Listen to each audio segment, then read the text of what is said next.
Hello, welcome back. Today I'm going to share my favorite countries who offer digital nomad visas and long-term visas.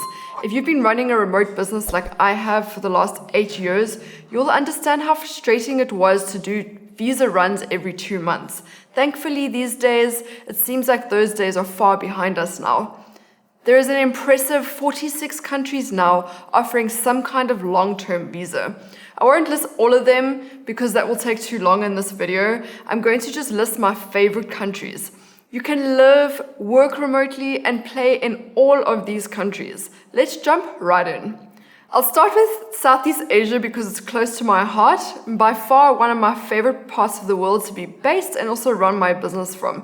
I'm currently based in Thailand, as you can see, although Thailand has not yet quite nailed the long-term visa they are offering, but this isn't about me, so let's move on. Sadly, there is only one country in Southeast Asia that is now offering the digital nomad visa, and that is Sri Lanka. It's not even a digital nomad visa per se. You can now stay in Sri Lanka for 270 days a year, which isn't bad at all, especially if you're moving around every few months. Indonesia is in talks of creating a 5-year visa. Bali is another part of the world that is close to mine and many digital nomads' hearts and has been for several years. So I'm actually quite surprised that they haven't yet launched this visa. Bali has great co-working spaces, packed with adventure, great food, and the locals are amazing, and it's very affordable to live. In my first 3 months in Bali, I spent £140 a month on rent. I mean, can you even imagine? Thailand has recently launched a 10-year long-term visa, but the requirements are crazy. You either need to be working for a public company, so they have to be listed on the stock exchange, or you need to have over a number of millions of dollars in personal assets. I personally feel that they need to create a better visa, especially because of how popular Thailand is amongst digital nomads and has been for years. Let's hop over to Europe. Georgia is a beautiful country that you may not be too familiar with, but it has a massive digital nomad scene due to the cheap living and internet. They even allow you to stay for an entire year as a digital nomad. The requirements are that you have to prove that you make over $2,000 a month, or you have a bank statement showing over $24,000. Georgia has an excellent individual entrepreneur scheme, which taxes only 1% of your business turnover up to about $155,000. I think the scheme works perfectly for digital nomads and also freelancers and entrepreneurs. The next on my list is Croatia. Croatia is also by far one of my favorite countries to visit. The people are warm and friendly, the food is authentic and so delicious, and there are so many spectacular islands full of beautiful beaches and crystal clear waters to visit. It is also a country very open to tourists from all over the world. You can apply for a 12-month-long tourist visa, which will allow you to stay in Croatia for up to 6 months at a time before renewing for another 12 months. Their requirements are that you must be earning 2,200 euros per month or have 26,700 euros in your bank account for the 12-month duration that you'll be there. Up next, and is also one of my favorite countries out there, is Portugal.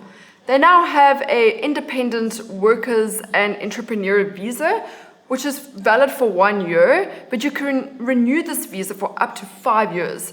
After 5 years, they have the option to give you permanent residency, which is just amazing. Lisbon is another great city for digital nomads and has been for years. Portugal is also very forward-thinking, where they have decriminalized drugs. Any country that is that forward-thinking is always on my list of places to visit and spend my time. The great thing about their visa requirement is that it is super cheap to apply. It is only 83 euros, and you also only need to be earning 300 euros a month to qualify. Next is the magical Malta. Malta is another country that has been known to digital nomads for some time now, and that was mostly because of a co-working space called Coco Hub, Malta. I personally spent a few weeks there and went to Malta specifically for this co-work space. A fun fact that you're probably not aware of about Malta is that they are known for their fireworks. They are the world champions at creating fireworks. And the reason I refer to Malta as magical is that every night they test their beautiful creations. You're walking along the romantic streets along the pier with the beautiful yachts and the old Roman-style architecture, and the sky is lit up with beautiful fireworks literally every single night. It is really out of this world. They now offer a Euro Nomad visa with the option to renew. It costs 300 euros and you must be earning 2,700 euros a month. The next on my list is Greece, another one of my favorite countries. The food and wine, the beautiful islands, the beaches and the architecture are just truly breathtaking. They now offer a visa for a year and it can be renewed for up to 3 years. You must be earning 3,500 euros per month and the visa costs only 75 euros. Let's move over to the tropical Caribbean. If you've ever wanted to live on a tropical island in the Caribbean, Barbados now has a digital stamp. This isn't one of the cheapest places to live. It will cost you $2,000 for yourself and $3,000 for your family, and you must be earning over $50,000 per year.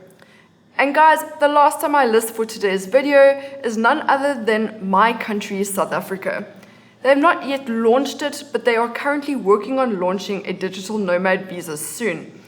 You will be able to stay there for a year, and you must be earning over $3,000 per month.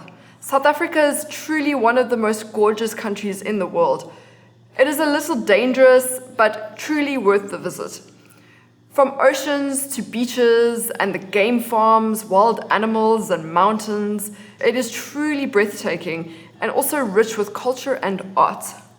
If you're struggling with hiring a remote team and want to learn how to create a remote team, what to look for in remote candidates, and the best way to communicate with them, then join my free course, The Basics of Remote Hiring.